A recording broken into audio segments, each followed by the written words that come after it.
One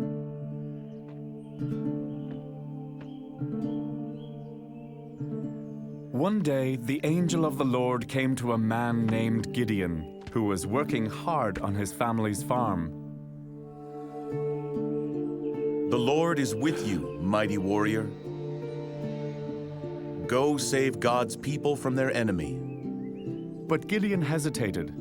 My family is the weakest in our tribe, and I am the weakest in our family. Gideon, the Lord will be with you. So, after talking some more with the angel, Gideon believed God and agreed to do what the angel had told him. Before long, Gideon had gathered up a great army. But when God saw it, he said, "You have too many men. I don't want the Israelites to brag that they saved themselves." So God told Gideon to make an announcement. Any man who is afraid of the enemy may go home. And thousands of them did just that.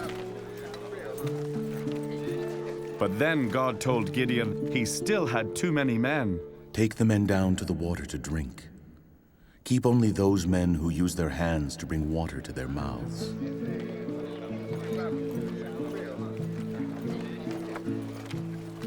Most of the men carelessly tossed their weapons on the ground and put their faces right into the water.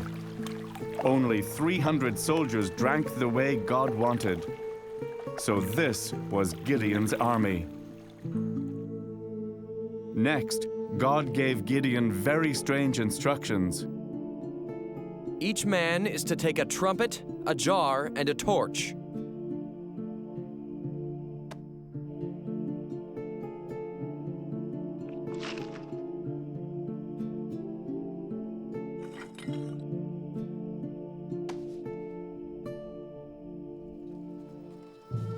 Later, in the dark of night, Gideon's men surrounded the camp while the enemy was sleeping. When everyone was in position, they shouted, "The sword of the Lord has Gideon! The sword of the Lord!" Then they blew their trumpets and smashed their pots, so the fire from their torches circled the enemy. But each of Gideon's men stayed in their place. Down in the valley, the enemy soldiers woke up and were so scared that they began fighting one another. With great noise and confusion, the enemy soldiers all ran away.